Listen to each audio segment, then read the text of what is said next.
मेरी शादी की पहली रात को मेरे पति ने मुझसे पूछा, मुझसे प्यार करती हो? मैंने मुस्कुराकर कहा, हाँ। फिर उसने कहा, क्या तुम मेरे प्यार को सह सकोगी? मैंने बिना सोचे हाँ में सिर हिला दिया, लेकिन मुझे नहीं पता था कि उसके प्यार का मतलब क्या होगा। उसने मेरे शरीर के हर हिस्से पर अपने दांतों के गहरे निशान छोड़ दिए। मैं दर्द से तड़प उठी, चीखना चाहा, लेकिन उसने मेरे मुंह पर हाथ रख दिया और धीरे से कहा, आवाज मत करो, लोग समझेंगे कि हम प्यार कर रहे हैं। स्टार्ट में सिर झुकाए रसोई में खड़ी थी। मेरा दिल इतनी जोर से धड़क रहा था कि बस मैं और मेरा भगवान ही जानता था। कल रात जो तकलीफ मैंने सही थी, उसे मैं शब्दों में बयान नहीं कर सकती। बड़ी मुश्किल से मैं उसकी बाहों से निकलकर रसोई में आई थी। मेरा हाल बहुत बुरा था। मेरे पूरे शरीर पर दांतों के गहरे निशान थे। कल रात जब वो मेरे पास आया तो उसने अचानक मेरे हाथों को अपने हाथों में पकड़ लिया और अपने चेहरे के करीब लाते हुए बोला, मुझसे प्यार करती हो? मेरे प्यार की सख्ती को सह सकोगी? मैंने बिना सोचे हाँ में सिर हिला दिया था। मैं एक अच्छी पत्नी बनना चाहती थी और अपना किरदार निभाना चाहती थी, लेकिन मुझे नहीं पता था कि यह अच्छी पत्नी वाला किरदार मेरे लिए कितना भारी पड़ जाएगा। मेरा सिर्फ हाँ कहना था और वो मुझ पर टूट पड़ा। जानवरों की तरह उसने मेरे शरीर के हर हिस्से को दांतों से काटा। मैं चिल्लाने लगी तो वो मेरे कान के पास आकर धीमी आवाज में बोला, आवाज मत करो, लोग समझेंगे कि हम प्यार कर रहे हैं। उसकी यह बात मेरी समझ से बाहर थी। कुछ जगहों से तो मेरा खून भी निकल आया था और उस खून को उसने इतने आराम से छाटकर साफ किया कि मैं हैरान रह गई कि यह क्या गंदी हरकत कर रहा है। लेकिन वो मेरा पति था, इसलिए मैं कुछ नहीं बोली। अभी भी वो मुझे अपनी बाहों में जकड़कर लेटा हुआ था, लेकिन मैं अब थक चुकी थी। पहले मैंने बाथरूम में छिपने का सोचा था, लेकिन मुझे पता था कि अगर यह आदमी वहां भी पहुंच गया तो मेरी जिंदगी वहां खत्म हो जाएगी। इसलिए मैं फौरन रसोई में आकर खड़ी हो गई थी। मुझे बहुत जोर की भूख लग रही थी, लेकिन चूल्हा नए तरीके का था। यह घर नहीं, बल्कि एक शानदार महल था। मुझे समझ नहीं आ रहा था कि मेरे मम्मी पापा को इतना अच्छा और अमीर घर का रिश्ता कैसे मिल गया। मैंने चूल्हा जलाने की बहुत कोशिश की, लेकिन मुझसे कुछ नहीं हुआ। मेरे हाथ बार बार गलत जगह जा रहे थे। आखिर में मैंने चूल्हा एक तरफ छोड़ दिया और चुपचाप एक कोने में बैठ गई। मैं ऊपर वाले से दुआ करने लगी कि कोई नौकर ही जाग जाए। इतना बड़ा घर था, मैं इतना तो समझ गई थी कि यहाँ ढेर सारे नौकर होंगे। मैं अभी डाइनिंग टेबल पर सिर रखे बैठी थी, तभी अचानक रसोई के दरवाजे पर आवाज हुई। मैंने सिर उठाकर देखा तो मेरे पति शर्टलेस खड़े थे। उनके चेहरे पर गहरी मुस्कान थी और हाथ सीने पर बंधे थे। उनकी मुस्कान देखकर मैं डर से कांप उठी और अपनी जगह से घबराकर खड़ी हो गई। मेरे चेहरे पर डर छा गया था। वो मुझे देखते हुए अचानक प्यार भरे लहजे में बोले, मेरी जान, तुमने कमरे से बाहर आने की कोशिश ही क्यों की? जब तुम जानती हो कि तुम्हें यहाँ का कुछ नहीं पता, तो मुझे पता है कि तुम्हारी यह हरकत मुझे कितनी बुरी लगी है। यह कहते कहते वो मेरे बिल्कुल पास आ गए। मैं बहुत ज्यादा डर चुकी थी। मेरा दिल चाह रहा था कि अभी इस घर से भाग जाऊं, क्योंकि रात की उसकी सख्ती मैं नहीं भूली थी। उसने मेरी कमर को अपनी बाहों में जकड़ लिया और मुझे अपने करीब करते हुए बोला, मैं क्या पूछ रहा हूं, जवाब दो। अब उसका चेहरा सख्त हो रहा था और आंखों में गुस्सा दिखने लगा था। मैं बहुत डर गई थी और हकलाते हुए बोली, मुझे भूख लग रही थी, इसलिए मैं नीचे आ गई, लेकिन मुझसे यह चूल्हा नहीं जल रहा। मैंने ये शब्द बहुत मुश्किल से बोले थे। मेरी बात सुनकर उसने गहरी नजर मेरे शरीर पर डाली और फिर चूल्हे की तरफ देखते हुए बोला, ऐसा क्यों लग रहा है कि मेरी प्यारी पत्नी झूठ बोल रही है? मैं उसकी पीठ को बेबस नजरों से देख रही थी। मैं कहाँ फंस गई थी? मुझे कुछ समझ नहीं आ रहा था। लगभग शादी से एक हफ्ता पहले मम्मी और पापा बहुत खुश होकर घर आए थे। मैं उन्हें हैरानी से देख रही थी। अचानक मम्मी ने मेरा माथा चूमा और मुझे देखते हुए बोली, मेरी बेटी ने बहुत अच्छे नसीब लिए हैं। देखो, कितना अच्छा रिश्ता बैठे बिठाए मिल गया। हाँ, उन्हें शादी की थोड़ी जल्दी है, लेकिन हमें कोई परेशानी नहीं। मेरा दामाद लाखों में एक हीरा है। मैं उन्हें पूरी तरह बताऊंगी। हम बहुत गरीब परिवार से थे। पापा रेलवे स्टेशन पर काम करते थे और मम्मी लोगों के घरों में जाकर बर्तन साफ करती थीं। जब अचानक इतने बड़े घर का रिश्ता मिला तो वो खुशी से फूले नहीं समाए और फौरन हाँ कर दी। सिर्फ एक हफ्ते में शादी की सारी तैयारियां पूरी हो गईं और मैं इस घर में आ गई। लेकिन अब न जाने क्यों मुझे यहाँ आकर अपने पति से बहुत डर लग रहा था। जब मैंने उसे दूल्हा बनते देखा था तो मैं अपना दिल हार बैठी थी, लेकिन कल रात जो उसके साथ गुजरी उसे याद करके मेरे रोंगटे खड़े हो रहे थे। उसने चूल्हा जला दिया और अब उस पर चाय बनाने के लिए पानी रख रहा था। मैं घबराकर बोली, आप नहीं करें, मैं बना लूंगी। मैं अचानक डर गई थी कि कहीं यह आदमी मुझे इस बात की सजा न दे दे। मेरी बात सुनकर वो गहरे से मुस्कुराया और सिर नामे हिलाते हुए बोला, हाँ, बहुत जल्द अपनी पत्नी के हाथ का नाश्ता भी खाऊंगा, लेकिन आज मैं खुद अपने हाथों से तुम्हारे लिए नाश्ता बनाता हूं। रात भर मेरे प्यार की सख्ती को सहा है, कुछ इनाम तो बनता है। मैंने सिर झुका लिया। मैं बहुत ज्यादा घबरा रही थी। एक बात थी, भले ही मैं गरीब घर से थी, लेकिन भगवान ने मुझे बहुत खूबसूरत बनाया था। मेरे लिए कई रिश्ते आए थे, हाँ, लेकिन इतने अमीर घर से कभी नहीं आया था। यही वजह थी कि मम्मी पापा ने ज्यादा सोचने समझने का वक्त नहीं लिया और 1 हफ्ते में ही मुझे विदा कर दिया। कुछ ही देर में उसने बहुत अच्छा पराठा और चाय बना ली। मेरा इरादा आमलेट खाने का भी था, लेकिन मैंने अपनी जबान से कुछ नहीं कहा।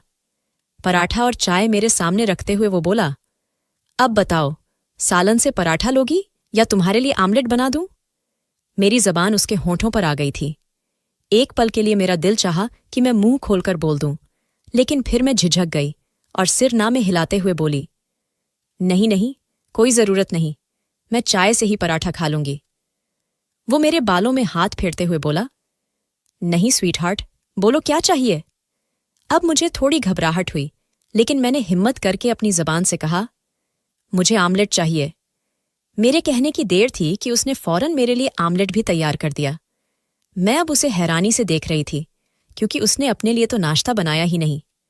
मैं फौरन बोली, आपने अपने लिए तो कुछ बनाया ही नहीं, आप इससे खा लें। लेकिन वो सिर नामे हिलाते हुए बोला, नहीं, तुम खाओ, मैं अभी कपड़े बदलूंगा और फिर ऑफिस के लिए निकल जाऊंगा। मेरे पास ज्यादा वक्त नहीं है, बस तुम्हारे पास बैठना चाहता था। और एक बात, कमरे से बाहर निकलने की अब दोबारा ऐसी हरकत मत करना। भूख लग रही हो तो कमरे के अंदर एक इंटरकॉम है, वहां से नीचे ऑन ऑर्डर दे देना। अगर तुमने कमरे से बाहर कदम रखने की हिम्मत की तो याद रखना, तुम्हारा पति नहीं बल्कि इस घर का मालिक मिलेगा।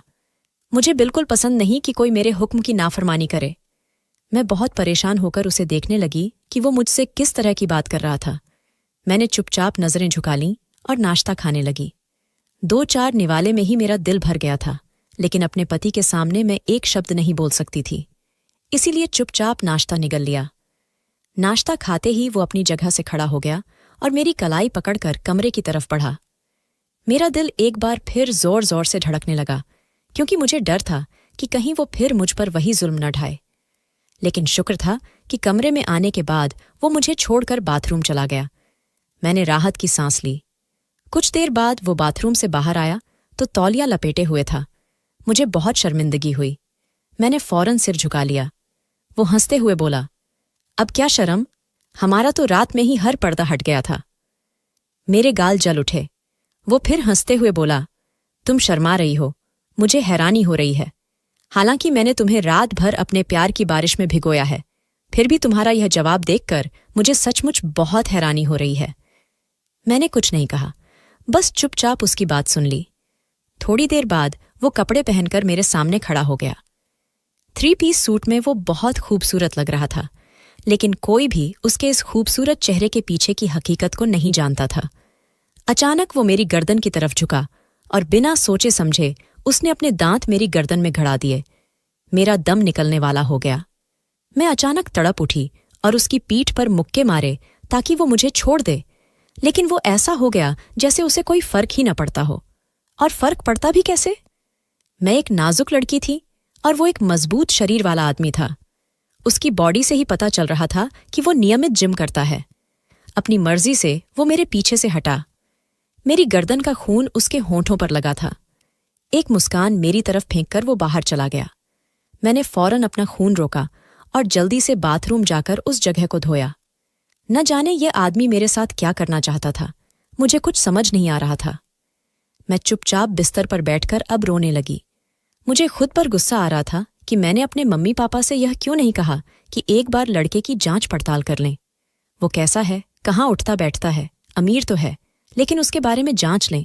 लेकिन मैं शायद लालच के हाथों मजबूर हो गई थी। मम्मी पापा के मुंह से सुनकर मैं भी हवा में उड़ने लगी थी कि वो कोठी बंगले वाला है। मैंने जिंदगी में कभी ऐसी आराम की जिंदगी नहीं देखी थी।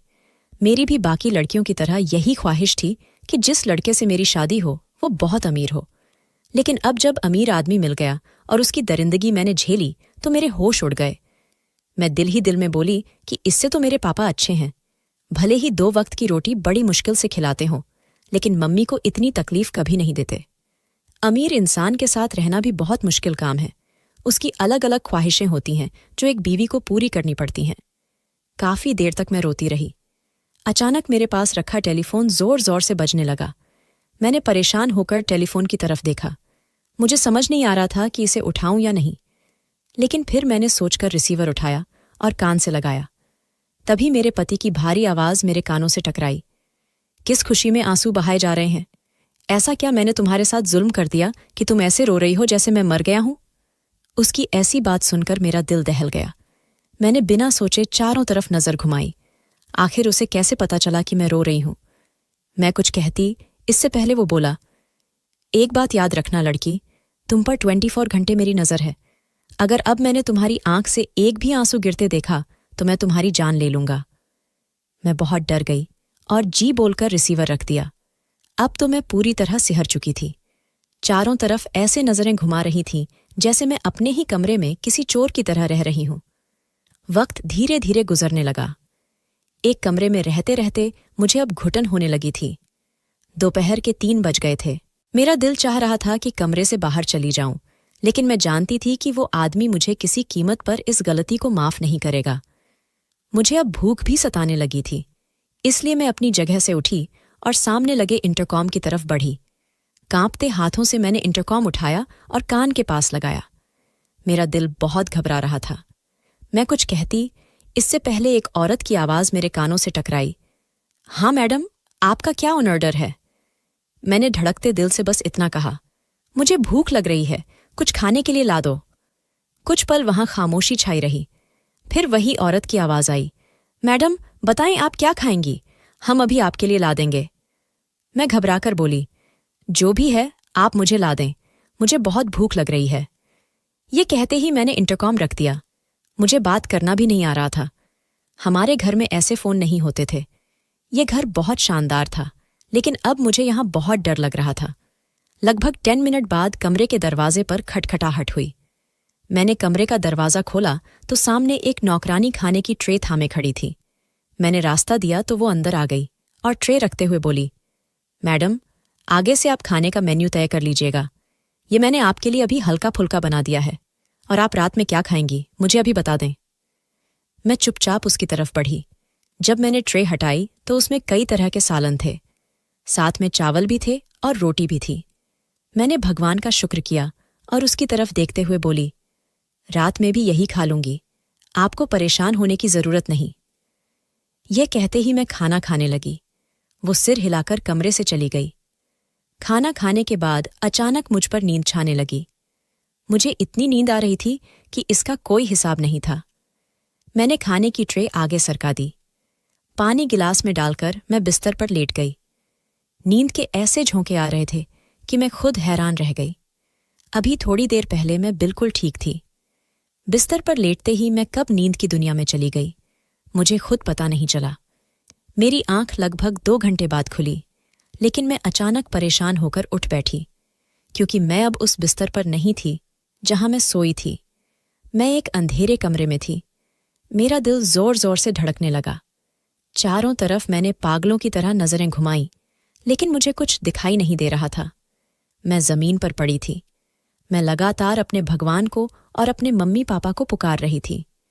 मेरे साथ क्या हो रहा था मुझे कुछ समझ नहीं आ रहा था। मैं फौरन चीखी, राजीव आप कहाँ हैं? मुझे यहां से निकालें, मेरा दम घुट रहा है। मुझे अंधेरे से हमेशा डर लगता था। मुझे लग रहा था कि अब मेरी सांस बंद हो जाएगी, इसीलिए मैं बहुत परेशान होकर चीख रही थी। मैंने अपने बाल भी नोचना शुरू कर दिया, क्योंकि मुझे सचमुच सांस नहीं आ रही थी। मैं अपनी जगह से खड़ी हो गई और गहरी गहरी सांसें लेने लगी। अभी मेरी आंखें बंद होती, इससे पहले ही पूरा बेसमेंट रोशनी से भर गया। मैं जिस जगह थी वो घर का तहखाना था। मैंने घबराकर चारों तरफ नजर घुमाई। सामने दरवाजे के पास मेरे पति दरवाजे से टेक लगाए खड़े थे। मैं फौरन उनकी तरफ भागती हुई गई और बिना सोचे समझे उनके सीने से लगकर जोर जोर से रोने लगी, क्योंकि मैं अंधेरे में बहुत डर गई थी। उसने मेरी तरफ अपनी बाहें नहीं लपेटीं। काफी देर तक अपना दिल हल्का करने के बाद मैं उससे अलग हुई तो उसके चेहरे पर डरावनी ठंडक थी।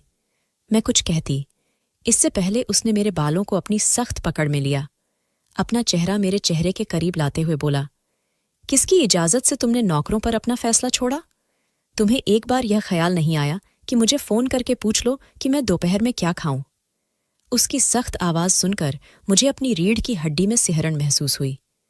मैं कुछ कहती, इससे पहले वो और बोला, इसके बाद अब तुम मेरे ही सीने से लगकर आंसू बहा रही हो। हालांकि मैंने तुम्हें सुबह ही कहा था कि मुझे तुम्हारी आंख में एक आंसू नहीं चाहिए। मैं उसकी बातें सुनकर बहुत घबरा गई।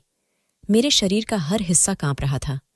ये कैसा सन की इंसान था जो ऐसी बातें कर रहा था? मेरे दिमाग में अचानक सिर्फ एक ही बात आई। मैं कुछ कहती, इससे पहले उसने मेरे मुंह पर जोरदार थप्पड़ मारा, जिससे मैं लड़खड़ाते हुए जमीन पर गिर गई। वो मुझे देखते हुए बोला, आगे से अगर तुमने अपनी जात का फैसला किसी नौकर या किसी अनजान इंसान पर छोड़ा तो मैं तुम्हारी जान ले लूंगा। तुम अपनी जात का फैसला खुद भी नहीं करोगी। तुम क्या पहनोगी, क्या खाओगी, सब मैं तय करूंगा, और तुम सब चीजें मुझसे ही पूछोगी। अगर तुमने किसी और को अपनी जिंदगी में शामिल करने की हिम्मत की तो मैं तुम्हारी जान निकाल दूंगा और तुम्हारा शरीर कुत्ते बिल्लियों के आगे डाल दूंगा। तुम अभी अपने पति के गुस्से से वाकिफ नहीं हो। उसकी सख्त आवाज मुझे अजीब सी तकलीफ दे रही थी। मैं फौरन हाँ में सिर हिलाने लगी। मेरा बस नहीं चल रहा था कि इस कोठी से भाग जाऊं। अचानक वो मेरे करीब बैठ गया और फिर अपना चेहरा मेरे चेहरे के पास लाते हुए बोला, अगर ये बात अब तुम्हारे दिमाग से बाहर निकली तो याद रखना प्रेरणा, तुम्हें इंसान नहीं बल्कि जल्लाद मिलेगा। उसकी बात सुनकर मैं बिल्कुल चुप हो गई। उसने मेरा बाजू पकड़ा और मुझे लेकर बाहर की तरफ बढ़ा। जैसे ही मैं बाहर आई, मैंने राहत की सांस ली। शाम के साए अब ढलने लगे थे। वो मुझे लेकर सीधा कमरे में आया। न जाने क्यों मुझे अजीब सा डर महसूस होने लगा। मुझे लग रहा था कि यह आदमी एक बार फिर मुझ पर उसी तरह हावी होगा जैसे कल रात हुआ था, और एक बार फिर मुझे तकलीफ देगा। कहते हैं ना कि जब इंसान की छठी इंद्री उसे कोई संकेत दे रही होती है तो उसमें कोई ना कोई वजह जरूर होती है। मेरे साथ भी कुछ ऐसा ही हुआ। कमरे में आते ही वो मुझ पर जानवरों की तरह टूट पड़ा। मेरे शरीर पर जगह जगह काटने लगा। मैं दर्द से चीखने चिल्लाने लगी, लेकिन उसने मेरे मुंह पर हाथ रख दिया, जिससे मेरी आवाज अंदर ही कहीं दब गई। वो मुझे अपनी बाहों में भरकर सीधा बिस्तर पर लाया और फिर एक जंगली जानवर की तरह मुझे नोचना शुरू कर दिया। कहने को वो मेरा पति था, उसकी इज्जत थी, लेकिन उसने मुझे किसी खिलौने की तरह इस्तेमाल किया और मेरी जात को तार तार कर दिया। काफी देर तक मुझे इस्तेमाल करने के बाद वो मुझसे अलग हुआ। मुझमें अब बिल्कुल जान नहीं बची थी। मैं पूरी तरह टूटकर एक तरफ पड़ गई। मेरा दिल रो रहा था। आंसू आंखों से निकल निकल कर शायद सूख गए थे। सिर्फ 2 रातों में ही इस आदमी ने मेरी जान हलकान कर दी थी। आगे की जिंदगी कैसे गुजरेगी, यह सोचकर ही मेरी जान हवा होने लगी थी। वो रात मेरे लिए और भी तकलीफ भरी थी। पहली रात को मुझे कम तकलीफ हुई थी, लेकिन इस रात उसने बिल्कुल भी रहम नहीं किया। सुबह की पहली किरण पर मेरी आंख खुल गई, लेकिन शरीर में इतना दर्द था कि मैं 1 इंच भी नहीं हिल पाई, इसलिए बेजान हालत में वहीं पड़ी रही। लेकिन मुझे नहीं पता था कि मेरे लिए यह भी एक तकलीफ वाली हरकत बन जाएगी। कुछ पल बाद उसने मुझे अचानक अपने करीब खींचा। मैंने परेशान होकर उसकी तरफ देखा तो उसने मेरा चेहरा अपनी सख्त हथेलियों में जकड़ लिया और मेरी आंखों में देखते हुए कहा, तुम्हें चाहिए कि तुम जल्दी से उठो और अपने पति के लिए कपड़े निकालो, लेकिन तुम हो कि ऐसे ही पड़ी हुई हो। मेरा दिल चाह रहा था कि इस आदमी को झकझोर दूं और कहूं कि जो नियम तुमने बनाए हैं पहले मुझे उनके बारे में बताओ, उसके बाद ही मैं तुम्हारे साथ आगे की जिंदगी शुरू करूंगी। लेकिन मेरे अंदर इतनी हिम्मत नहीं थी कि इस आदमी के सामने एक शब्द भी बोल सकूं। मैंने घबराकर हाँ में सिर हिलाया और उठने की कोशिश की, लेकिन उसने मेरे दोनों बाजुओं को जकड़ लिया और एक बार फिर मुझ पर झुकते हुए बोला, क्या मैंने अभी तुम्हें उठने के लिए कहा है? वो क्या करने वाला था, क्या चाहता था? मुझे कुछ समझ नहीं आ रहा था। वो आदमी एक पहेली था, जिसे सुलझाना मेरे बस से बाहर था। वो मुझे देखते हुए बोला, चुपचाप लेटी रहो। जब तक मैं न कहूं, अपनी जगह से हिलना भी मत। वो शायद मुझे अपने हुक्म पर चलाना चाहता था, लेकिन मैं उसे बताना चाहती थी कि मैं कोई कठपुतली नहीं हूं। मैं एक इंसान हूं, जिंदा इंसान, जिसके सीने में दिल है और उस दिल में कुछ एहसास हैं जो एक औरत अपने मर्द के लिए रखती है। लेकिन मैं कुछ नहीं बोल पाई, क्योंकि अगर मैं एक शब्द भी बोलती तो यह आदमी मुझे शायद जिंदा न छोड़ता। काफी देर तक वो मुझे अपनी बाहों में जकड़कर लेटा रहा, और शायद अब उसे एहसास हो गया था कि सचमुच काफी देर हो चुकी है। तो वो अपनी जगह से खड़ा हो गया और मुझे देखते हुए बोला, मैं नहाने जा रहा हूं, तुम मेरे कपड़े तैयार करो, काले रंग का ड्रेस निकालना। यह कहकर वो रुका नहीं और बाथरूम चला गया। मैं फौरन अपनी जगह से उठने लगी तो मुझे अपनी कमर में तेज दर्द महसूस हुआ, क्योंकि जिस तरह उसने मुझे दोबारा बिस्तर पर पटका था, मेरी कमर में शायद चोट लग गई थी। मैंने बड़ी मुश्किल से खड़े होकर अलमारी तक का रास्ता तय किया और जल्दी से उसके लिए कपड़े निकालकर ड्रेसिंग रूम में रख दिए, क्योंकि इस आदमी का कोई भरोसा नहीं था कि इस गलती पर भी वो मेरी जान गले से बाहर निकाल ले। मैं अब सोफे पर बैठ गई। दर्द से मेरा बुरा हाल हो रहा था। बार बार मेरी आंखों में आंसू आ रहे थे। थोड़ी देर बाद वो हमेशा की तरह तौलिया लपेटकर बाहर आया। मैंने उसकी तरफ एक नज़र डाली और सिर झुकाकर बोली, राजीव, मुझे बहुत दर्द हो रहा है, मेरी जान निकल रही है। मेरा लहजा अचानक कांप गया। उसने बिना सोचे मेरी तरफ देखा और सवाल करते हुए बोला, क्या हुआ? मैं फौरन बोली, मेरी कमर में बहुत दर्द हो रहा है, मेरी जान निकल रही है राजीव, मुझे सचमुच शायद चलने की वजह से और परेशानी हो रही है। उसने एक नज़र मेरे शरीर पर डाली और फिर सीधा ड्रेसिंग रूम चला गया। कपड़े बदल कर आया तो उसके हाथ में अब एक चादर थी। वो चादर मेरी तरफ लपेटते हुए उसने मुझे अचानक अपनी बाहों में उठा लिया।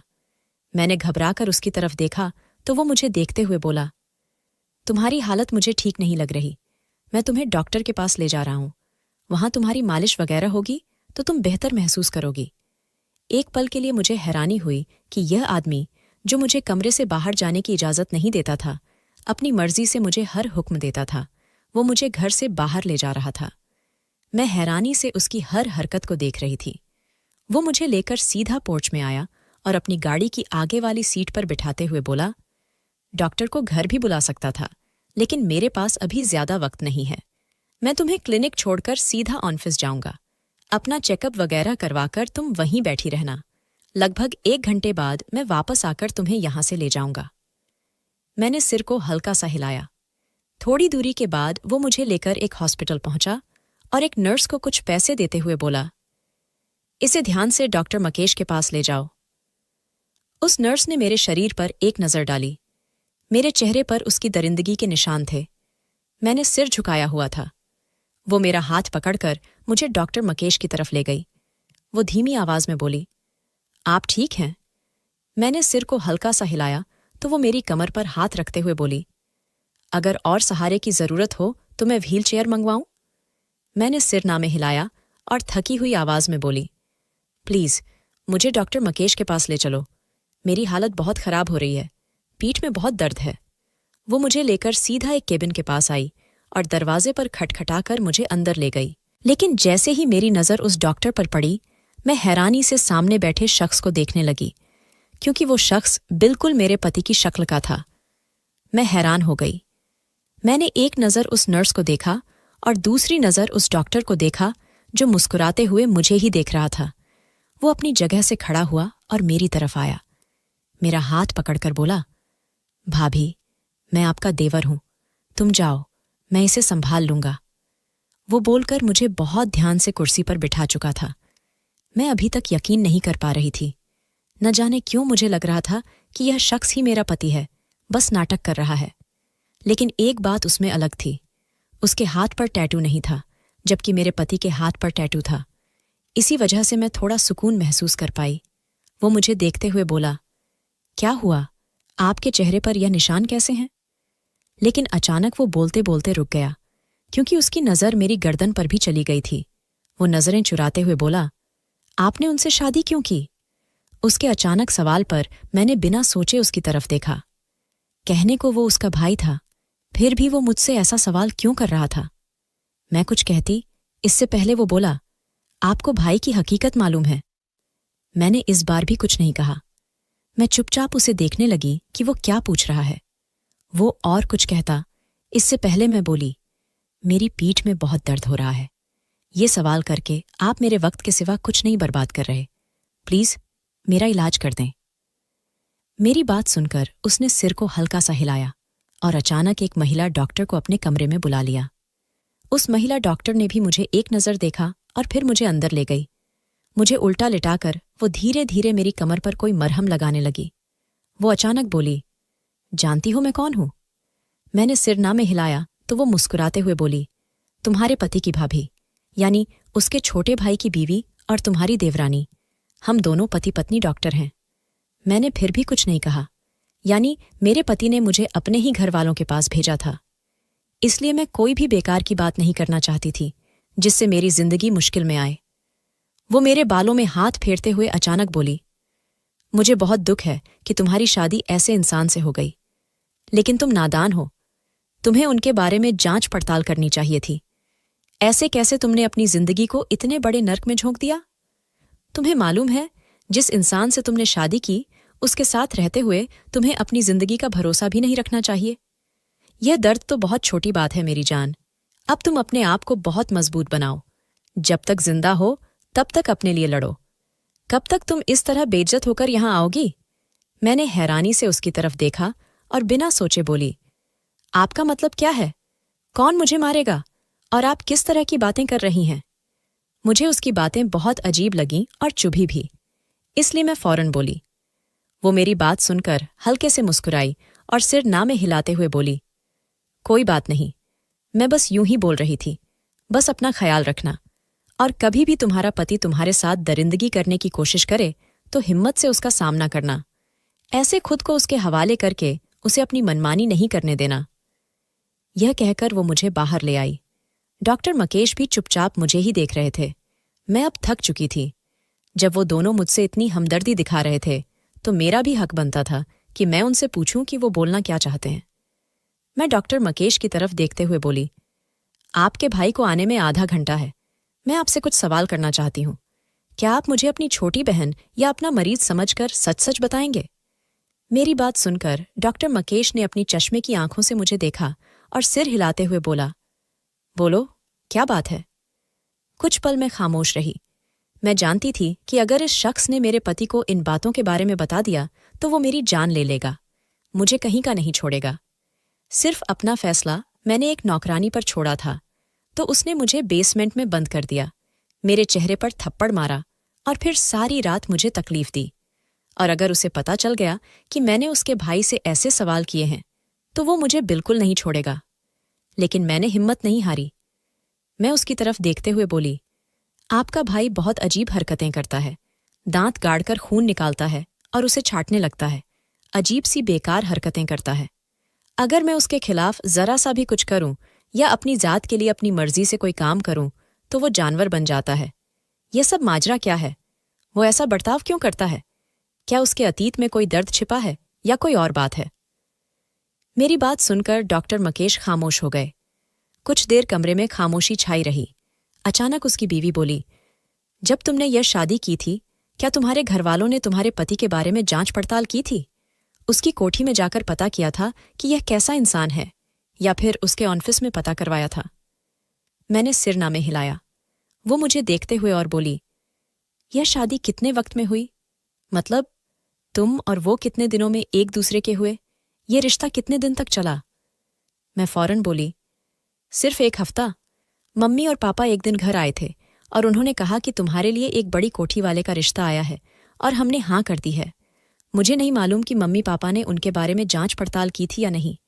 मुझे इस बारे में बिल्कुल पता नहीं है। मैं और कुछ कहती, इससे पहले जो बात मकेश ने कही उसे सुनकर मेरे पैरों तले जमीन खिसक गई। मैं अपनी जगह से बिना सोचे खड़ी हो गई और उसे हैरानी से देखने लगी। वो मुझे देखते हुए बोला, यही लालच इंसान को हमेशा डुबोता है। कहने को मेरे भाई के पास बहुत दौलत है। वो मुझसे बहुत प्यार करता है। मुझे अपनी बड़ी कोठी में रखेगा। मुझे अपने कारोबार में भी हिस्सा देगा। लेकिन मैं उसका साथ नहीं देता क्योंकि मुझे पता है कि वो कभी भी यह रूप फाड़ सकता है। तुम्हारे मम्मी पापा ने खुद तुम्हें नर्क में धकेला है। अब तुम्हें सारी जिंदगी उसके साथ ही गुजारनी पड़ेगी और यह सब तकलीफें सहनी पड़ेंगी। उसकी बात सुनकर मेरे पैरों तले जमीन खिसक गई। मैं बिना सोचे बोली, लेकिन ऐसा नहीं हो सकता। कोई इंसान ऐसा कैसे हो सकता है? यह झूठ है, आप मजाक कर रहे हैं। मैं अपनी जगह से बिना सोचे खड़ी हो गई। दर्द को तो जैसे मैं अब भूल ही गई थी। डॉक्टर मकेश का कहना था, तुम्हारा पति इंसान नहीं है, बल्कि वो एक आदमखोर है जो लड़कियों को अपनी जिंदगी में शामिल करता है और फिर उनका खून निकाल निकाल कर उन्हें मार देता है। उसे जो चीज़ पसंद आती है और जो खून अच्छा लगता है वो उसका हो जाता है। कई इंसान आज भी इस दुनिया में ऐसे हैं जो आदमखोर हैं, जो इंसानी गोश्त और इंसानी खून पीना पसंद करते हैं, और उनमें से ही रज्जीव भी है। मेरा दिल बहुत जोर जोर से धड़कने लगा। उसकी यह आदत तो मुझे पता चल चुकी थी। जिस तरह वो मुझ पर दांत गाड़ता था और फिर निकला हुआ खून चाटना शुरू कर देता था, यह कोई झूठी बात नहीं थी। मैं डॉक्टर मकेश और उसकी बीवी के सामने हाथ जोड़ते हुए बोली, भगवान के लिए मेरी मदद कर दें। शायद ऊपर वाले ने ही मुझे आप दोनों से मिलाया है ताकि मैं इस जाल से आज़ाद हो सकूं। मेरी शादी को सिर्फ 2 दिन हुए हैं और उसने 2 दिनों में ही मेरी जिंदगी तबाह कर दी है। मुझे उसके साथ नहीं रहना। तभी मेरी देवरानी बोली, लेकिन ऐसा मुमकिन नहीं है। वो शख्स तुम्हें नहीं छोड़ेगा जब तक तुम्हें वो खत्म नहीं कर देता। हम सब जानते हैं, लेकिन हम कुछ नहीं कर सकते क्योंकि उसके पास ताकत है, पैसा है। अगर हमने उसके खिलाफ जाने की हिम्मत भी की तो वो हम दोनों का डॉक्टरी लाइसेंस छीन लेगा। हमारी नौकरी चली जाएगी और वो ऐसा इल्जाम हम पर लगाएगा कि हम जेल चले जाएंगे। मैं बहुत जोर जोर से रोने लगी। मैं डॉक्टर मकेश को देखते हुए बोली, आप कुछ भी करके मुझे बस उसके घर से निकाल दें। मैं सब सह लूंगी, मैं कुछ नहीं कहूंगी, आप लोगों का नाम तक नहीं आएगा, बस मेरी मदद कर दें। मेरी बात सुनकर डॉक्टर मकेश कुछ पल खामोश रहे और फिर अचानक बोले, यहां से दूर जाना होगा, किसी दूसरे शहर में जहां वो तुम्हें ढूंढ न सके। अगर तुम उसे इसी शहर में मिल गई तो वो तुम्हें जिंदा नहीं छोड़ेगा। मेरा दिल बहुत घबरा गया। मैं बहुत छोटी उम्र की थी। मेरे मम्मी पापा भी भोले भाले थे। बेटी को खुश रखने के लिए उन्होंने यह कदम उठाया था, लेकिन उन्हें नहीं पता था कि बेटी को खुश रखने के चक्कर में वो बेटी को मार डालेंगे। उन्होंने मुझे एक बेहतरीन प्लान समझा दिया। उनका कहना था, तुम अभी फिलहाल रज्जीव के साथ जाओ, 1-2 दिन उसके साथ गुजारो, और फिर जैसे ही रात को वो गहरी नींद में सो जाए तब तुम घर के पीछे वाले हिस्से से निकलकर गली के आखिरी हिस्से पर आ जाना। मेरी गाड़ी तुम्हें वहां से ले लेगी। मैं हैरान भी थी कि यह शख्स मेरी मदद क्यों कर रहा है, लेकिन जब मैंने ऐसा ही किया और उसकी नज़रों से बचते हुए मैं नीचे आई तो सामने सचमुच उसकी गाड़ी खड़ी थी। मैं जल्दी से उस गाड़ी में बैठ गई। एक बात थी, रज्जीव जब सो जाता था तो उसे उठाना बहुत मुश्किल था। शायद वो मेरी जान निकालकर खुद सुकून में चला जाता था। उस गाड़ी में बैठकर मैं कश्मीर की तरफ रवाना हो गई। मैं जानती थी कि यह शख्स वहां मुझे ढूंढ ही नहीं पाएगा। वो एक बहुत खूबसूरत और बड़ा शहर है जहां मेरा मिलना उसके बस से बाहर था। और फिर ऐसा ही हुआ। वहां जाकर मैं एक गरीब इलाके में बस गई। शुरू में मुझे बहुत तकलीफ हुई, लेकिन अब मैं शुक्र के साथ रह रही हूं। मैं बस ऊपर वाले से दुआ करती हूं कि कभी किसी बेटी के साथ ऐसा हादसा न हो, कभी किसी बेटी को ऐसी तकलीफ न आए, क्योंकि कोई भी बेटी इतनी तकलीफ सह नहीं सकती